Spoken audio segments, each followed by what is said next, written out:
కొణిదెల నాగబాబు గారు అంటే కొణిదెల నాగేంద్ర బాబు గారు చిరంజీవి గారి తమ్ముడు, పవన్ కళ్యాణ్ గారి అన్న. తెలుగు చలనచిత్ర రంగంలో చిరంజీవి గారి కుటుంబం గురించి నేను ప్రత్యేకంగా చెప్పవలసినటువంటి అవసరం లేదు. సినిమా రంగంలో ఇవాళ చిరంజీవి గారి కుటుంబం చాలా అగ్రతాంబూలంలో ఉన్నదనేది అందరికీ తెలిసినటువంటి విషయం. సరే, చిరంజీవి గారు, పవన్ కళ్యాణ్ గారు హీరోలుగా పనిచేశారు, పనిచేస్తున్నారు. కానీ నాగేంద్ర బాబు గారు హీరోగా కాకపోయినా ప్రముఖమైన పాత్రలు పోషించి సినిమా నటుడిగా పేరు ప్రఖ్యాతులు గాంచినటువంటి వ్యక్తి. చిరంజీవి గారు ప్రజారాజ్యం పార్టీ పెట్టినప్పుడు చిరంజీవి గారికి కుడిభుజంలాగా ఉండి రాష్ట్ర వ్యాప్తంగా తిరిగి ప్రజారాజ్యం పార్టీ అభివృద్ధి కోసం ఎనలేని కృషి చేసినటువంటి వ్యక్తి కొణిదెల నాగబాబు గారు. సరే, ఆ తర్వాత రాజకీయ పరిణామాలు నేను మీకు ప్రత్యేకంగా చెప్పవలసిన అవసరం లేదు, కానీ గుర్తు చేయవలసినటువంటి అవసరం ఉన్నది. చిరంజీవి గారు రాజకీయ పార్టీ పెట్టడం, ఆయన ముఖ్యమంత్రి అవుతాడేమోనని అందరూ ఆశించటం, కాకపోవటం, ఆ తర్వాత కాంగ్రెస్ పార్టీలో విలీనం చేసి కేంద్ర మంత్రిగా కొంతకాలం చేసి రాజకీయ నిష్క్రమణ చేయటం మనందరికీ తెలిసినటువంటి అంశమే. ఆ తర్వాత పవన్ కళ్యాణ్ గారు రాజకీయాల్లోకి దూసుకొచ్చారు. ఆయన ఒక ప్రత్యేకమైనటువంటి రాజకీయ పార్టీని స్థాపించారు. అదే జనసేన రాజకీయ పార్టీ. రాజకీయ పార్టీ స్థాపించి చంద్రబాబు నాయుడు గారికి బేషరతుగా 2014లో సపోర్ట్ చేశారు. ఇండైరెక్ట్గా చంద్రబాబు నాయుడు గారు అధికారంలోకి రావడానికి కారకులయ్యారు. సరే, చంద్రబాబు నాయుడు గారు అధికారంలోకి వచ్చిన తర్వాత 5 సంవత్సరాల పాటు చంద్రబాబు నాయుడు గారితో పాటు ఉన్నారా అంటే లేదు. చంద్రబాబు నాయుడు గారిని, కేంద్ర ప్రభుత్వంలో ఉన్నటువంటి బీజేపీని ఘాటుగా, పచ్చిగా విమర్శ చేశారు. నాన్నగారిని ఆదర్శంగా తీసుకుని రాజకీయాల్లోకి రావద్దు. లోకేష్ గారు మీకు చెప్తున్నాను, మీ నాన్నగారు, మీ తాతగారిని దెబ్బతీసి రాజకీయాల్లోకి వస్తే అదే దెబ్బ మాకు తీయాలనుకుంటే నేను ఎన్టీ రామారావు గారిని కాదు చూస్తూ బాధపడడానికి మర్చిపోకండి.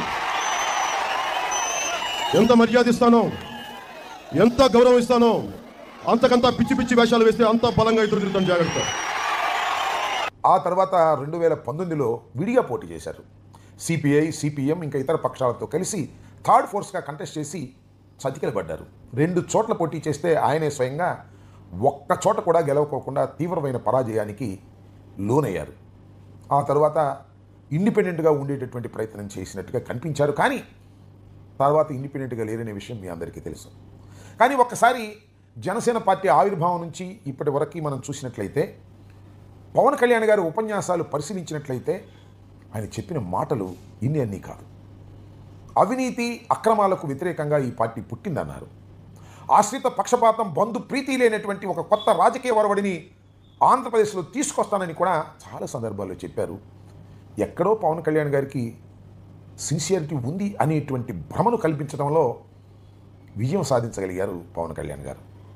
సరే, ఆ తర్వాత 2024లో జరిగినటువంటి ఎన్నికల్లో చంద్రబాబు నాయుడు గారితో డైరెక్ట్గా కలిసిపోయి 21 సీట్లు తీసుకుని 21 సీట్లు గెలుచుకుని శాసనసభలోకి ప్రవేశించారు. ఇది కించిత్తు గొప్పతనాన్ని, ఆశ్చర్యాన్ని ఆంధ్ర రాష్ట్ర ప్రజానీకానికి కలిగించినటువంటి అంశం. దానిలో ఏ విధమైన సందేహం లేదు. ఆ రోజు నుంచి ఈ రోజు వరకు పవన్ కళ్యాణ్ గారు ప్రవర్తన కానీ, ఆయన అంతకుముందు రాజకీయంగా చెప్పినటువంటి మాటలు కానీ ఒక్కసారి బేరీజు వేసుకుంటే అందరూ అవ్వకు కావాల్సిందే. ఆశ్రిత పక్షపాతం ఉండటానికి వీల్లేదు అని చెప్పి బంధువులతోనే రాజకీయం నడిపే దశకు ఇవాళ పవన్ కళ్యాణ్ గారు రావడం కొంత ఆశ్చర్యాన్ని కలిగిస్తుంది. ఎందుకంటే ఆయన అధికారంలోకి వచ్చారు, రాష్ట్రానికి ఉప ముఖ్యమంత్రి అయ్యారు, 2 మంత్రులు తీసుకున్నారు, దానిలో మనోహరు ఉన్నారు. సరే, అతను ఈ వేరే సామాజిక వర్గం, తప్పులేదు అని అనుకున్నారు. కానీ ఎమ్మెల్సీ తీసుకోవాల్సి వస్తే మాత్రం ఇన్ని కులాలు ఉన్నాయి, ఇన్ని మతాలు ఉన్నాయి, ఇంతమంది ఆయన కోసం పనిచేసినటువంటి వ్యక్తులు ఉన్నారు, వారెవ్వరినీ కాదని ఆయన సోదరుడైన నాగబాబును తీసుకురావడంతో ఒక్కసారిగా జనసేన కూడా ఉలిక్కి పడింది. పవన్ కళ్యాణ్ గారు ఏం చెప్పారు, ఏం చేస్తున్నారు, ఏమిటి అంతా కూడా అనేటువంటి భావన కలిగి ఒక్కసారి పవన్ కళ్యాణ్ గారు డమ్మున కింద పడిపోయారు. ఇది వాస్తవం. ఆయన గమనించకపోతే అది ఆయన ఇష్టమని కూడా ఈ సందర్భంగా నేను చెప్పదలుచుకున్నాను.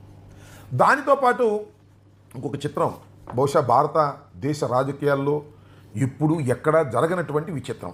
అదేమిటంటే రాష్ట్ర ముఖ్యమంత్రి నారా చంద్రబాబు నాయుడు గారు 9/12/2024 ఒక లెటర్ రాశారు. బహుశా ఇలాంటి లెటర్లు ఏ ముఖ్యమంత్రి కూడా ఇంతవరకు విడుదల చేయలేదు. అదేమిటంటే, దీని సారాంశం కొణిదెల నాగబాబు గారికి రాష్ట్ర మంత్రివర్గంలో తీసుకోవడానికి నిర్ణయించుకున్నామని. ఇప్పుడు ఇది 9/12/24. ఏ సందర్భంలో? ఎంపీ సీట్లు అంటే రాజ్యసభ సభ్యులను ఎన్నిక చేసే సందర్భంలో ఇచ్చారు. ఆ లెటర్ని ఒక్కసారి మీకు చదివి వినిపిస్తాను. ఆంధ్రప్రదేశ్ రాష్ట్రం నుంచి రాజ్యసభ కూటమి అభ్యర్థులుగా తెలుగుదేశం పార్టీ నుండి బీరా మస్తానరావు గారు అంటే వైసీపీ నుంచి వెళ్ళి జాయిన్ అయినటువంటి వ్యక్తి. అలాగే శ్రీ సానా సతీష్ గారు భారతీయ జనతా పార్టీ నుంచి శ్రీ ఆర్ కృష్ణయ్య గారు, ఈయన కూడా వైసీపీ అభ్యర్థిగా గెలుపొంది బీజేపీకి చేరినటువంటి వ్యక్తి. వాళ్ళ ముగ్గురికి ప్రకటిస్తూ జనసేన ప్రధాన కార్యదర్శి శ్రీ కొణిదెల నాగబాబు గారికి రాష్ట్ర మంత్రివర్గంలో తీసుకునేందుకు నిర్ణయించటమైనది అని సాక్షాత్తు నారా చంద్రబాబు నాయుడు గారు ముఖ్యమంత్రి గారు బహిరంగంగా ఈ లెటర్ రిలీజ్ చేశారు. ఇప్పటికీ 5 మాసాల నుండి 6వ మాసంలోకి ప్రవేశించారు.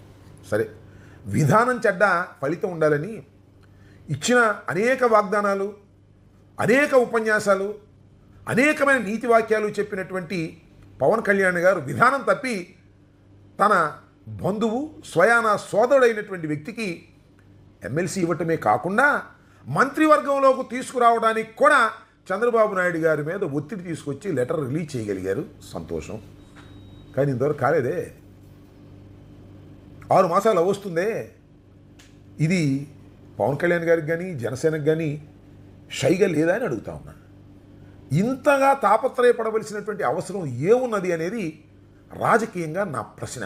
ఎందుకింత పవన్ కళ్యాణ్ గారు తాపత్రయపడిపోతున్నారో అర్థం కానటువంటి పరిస్థితుల్లో ఇవాళ జనసేన సైనికులందరూ కూడా ఉక్కిరి బిక్కిరవుతున్నారు అనేది వాస్తవం. ఇవాళ ఏం జరుగుతుంది జనసేనకి? తెలుగుదేశం పార్టీ ఏం చేస్తుంది? జనసేనకు ఏ మేరకు షేర్ ఇస్తుంది అనేది గ్రౌండ్ లెవెల్లో జనసేనకు సంబంధించినటువంటి కార్యకర్తలు, అందులోనూ ముఖ్యంగా కాపు సామాజిక వర్గానికి చెందినటువంటి కార్యకర్తలు పలు రకాలుగా చర్చించుకుంటున్నారనే విషయాన్ని దయచేసి గుర్తించేటటువంటి ప్రయత్నం పవన్ కళ్యాణ్ గారు చేస్తే మంచిది అని అనుకుంటున్నాను. ఈ సంవత్సర కాలంలో పవన్ కళ్యాణ్ గారు సాధించిందేమిటి అని అడిగితే వాళ్ళ అన్నగారికి ఎమ్మెల్సీ ఇవ్వటం అంతే తప్ప మంత్రి కూడా సాధించలేనటువంటి పరిస్థితుల్లోకి ఎందుకున్నారు అనేది ఒక్కసారి ఆత్మవిమర్శ చేసుకుంటే మంచిదని నేను భావిస్తున్నాను. ఎందుకండి చంద్రబాబు నాయుడు గారి ఇంటి ముందు దేహి అని నాగబాబు గారు మంత్రి కోసం నుంచునేటటువంటి దుస్థితికి ఎందుకు వచ్చారు? ధైర్యంగా ఎందుకు మీరు మంత్రివర్గంలో చేరలేకపోతున్నారు? అక్కడికి మంత్రివర్గంలో ఒక సీటు ఖాళీనే ఉందే.